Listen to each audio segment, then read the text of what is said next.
సమస్యకు ఇదేం పెద్ద ఇబ్బంది కాదు, నేను మార్చుకుంటా, సాధ్యం కాదు ఏం లేదని చెప్పేసి చేసి చూస్తాను. నేను కూడా మేడం గారు అన్నారు కదా 41 రోజు నేను దీక్ష తీసుకున్నా, నాకు 20 రోజులకే నాకు ఇట్లా అనిపించింది అని అన్నారు కదా. నాకు కూడా అమ్మ ధ్యానం ఎంతో సంతోషాన్ని ఇచ్చింది, ఆనందాన్ని ఇచ్చింది, ధైర్యాన్ని ఇచ్చింది. నాకు చాలా అంటే చాలా.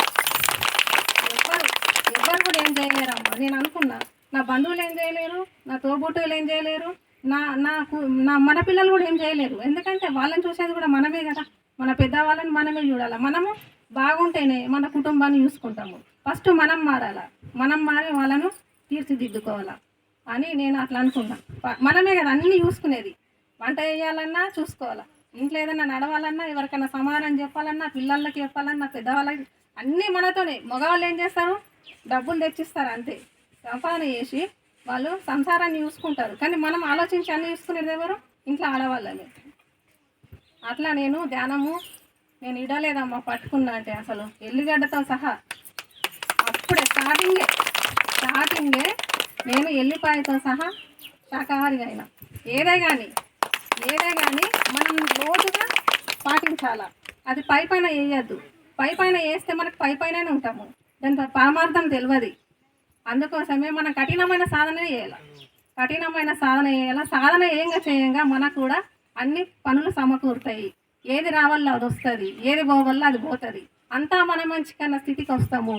ఏదైనా కానీ స్వీకరించే తత్వం మనకు వస్తుంది అని నేను తెలుసుకున్నా ధ్యానంలో. అలాగే మేడం గారు చెప్పారు కదా, ధ్యానము, స్వాధ్యాయము, సజ్జన సాంగత్యము, ఈ 3 మనకు ఇంపార్టెంట్. దాంట్లో నుంచి శాకాహార విశిష్టత అన్నది కొంచెం చెప్పుకుందాం. కొత్త వాళ్ళకు శ్రవణం, పాత వాళ్ళకు మననం. అయితే మనకు ధ్యానం చేసే వాళ్ళకి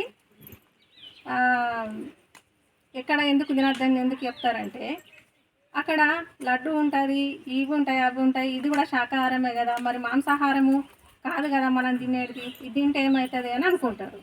కానీ దానివల్ల కూడా కొన్ని పద్ధతులు ఉంటాయి. అవేంటి, పాత్రశుద్ధి, పదార్థ శుద్ధి, పాకశుద్ధి, ఇవి 3 ఉంటాయి. దీనిలో నుంచే మన గుణాలు ఏర్పడతాయి. మనం ఎలాంటి ఆహారం తీసుకుంటామో అలాంటి ప్రభావమే పడుతుంది. అంటే దీంట్లో కూడా పాత్రశుద్ధి ఉండాలి, పాకశుద్ధి ఉండాలి, అంటే చేసే వాళ్ళ వంట విధానం ఉండాలి, శుద్ధత్వం ఉండాలి, అన్నీ ఉండాలి. దీంట్లో కూడా ఆ వంట చేసే విధానంలో కూడా మార్పులు వస్తాయి, వంట విధానంలో. అందుకోసం ఎవరు పడితే వాళ్ళు యోగులు తింటారు, ఎక్కడంటే అక్కడ తినలేరు. మేము కూడా శాకాహారం అంటాము. ఇప్పుడు మనం పెద్ద వాళ్ళ దగ్గరకు పోతే వాళ్ళు తింటారా, మన చేతులు తినరు. ఎందుకు తినరు, అక్కడ ఆలోచన విధానం సరిగా ఉండదు, పాత్ర సరిగా ఉండదు, వండే పదార్థాలు సరిగా ఉన్నాయో లేదో అనుకుంటారు. అట్లా మనం కూడా ప్రతిదాన్ని మనము ఈ దేహాన్ని మన ఆత్మ ఎంచుకుంటుంది, మన అద్దెకు తెచ్చుకుంటుంది. మనము ఇప్పుడు ఒక దేవునికి అన్నం పెట్టాలి, ప్రసాదం పెట్టాలంటే మనము తలస్నానం చేస్తాము, ఇల్లు శుద్ధిగా చేసుకుంటాము. అవునా, దేవునికి ప్రసాదం చేయాలంటే ఎంతో శుభ్రతతో, ఎంతో మంచి మనసుతో, ఎంతో విశాలంగా ఉండి ఎంతో శ్రద్ధతో చేస్తాం కదా. అలాంటప్పుడు మనము ఒక మూర్తికే, మన వల్ల తయారైన మూర్తికే, దేవుడు అంటే ఇప్పుడు రాళ్ళైనా మనిషి తయారు చేస్తాడు, శిలనైనా శిల్పే తయారు చేస్తాడు కదా. అట్లా ప్రతిదీ మనము అన్నీ ఏవైనా రూపమైన ఏదైనా మనిషే తయారు చేస్తాడు. మనిషి లోపలే ఆత్మ ఉన్నది, ఆత్మనే పరమాత్మ. మరి ఆ పరమాత్మ మనలో ఉన్నప్పుడు మనము ఎలాంటిది ఇవ్వాలి, మంచి ఆహారము, సాత్వికమైన శుద్ధ సాత్వికమైన ఆహారము. మనం ధ్యానం చేస్తున్నామమ్మా, వట్టికి కాదు. ధ్యానం అంటే ఎంతో ఉన్నతమైంది. ధ్యానం అంటే ఆషామాషి కాదు.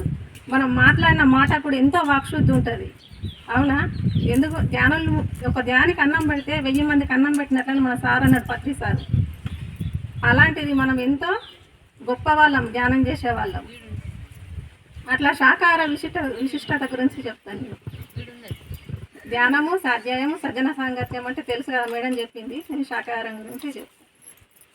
అయితే ఒక రాజు ఉంటాడు కదా, మనకు ఆ శుద్ధిగా ఉన్న ఆహార పదార్థాలు తింటే మనలో కూడా మంచి శుద్ధమైన లక్షణాలు వస్తాయి, మంచి లక్షణాలు మనలో అలవడతాయి. అంటే ఏంటి, ఏం లక్షణం అని చెప్పింది మేడం? 3 గుణాలు చెప్పారు కదా, తమోగుణం, రజోగుణం, సాత్విక గుణం వస్తుంది. ప్రేమ, ఆప్యాయత, అనురాగము, సంయమనం, సహనం, ఓర్పు, ఇవన్నీ సాత్విక గుణంలో వచ్చే లక్షణాలు. అవునా? మరి మనం ఏం చేస్తాం? ఫ్రిడ్జ్లో పెట్టుకుంటాం. మనకు ఒకటి చల్లని కుండ వచ్చింది కదా, ఆ చల్లని కుండ అందులో పెట్టేసుకున్నాం. ఫ్రిడ్జ్ ఫ్రై కూర ఏమైతే తిందాం రేపు అంత మనమా తినకూడదు. దాంట్లో అది నిర్జీవ పదార్థం అవుతుంది, జీవకణాలు చనిపోతాయి. వేడి చేసుకొని తినద్దు. ఏ పదార్థమైనా వేడి చేసుకొని తిందాం ఏమవుతుంది అంటాం.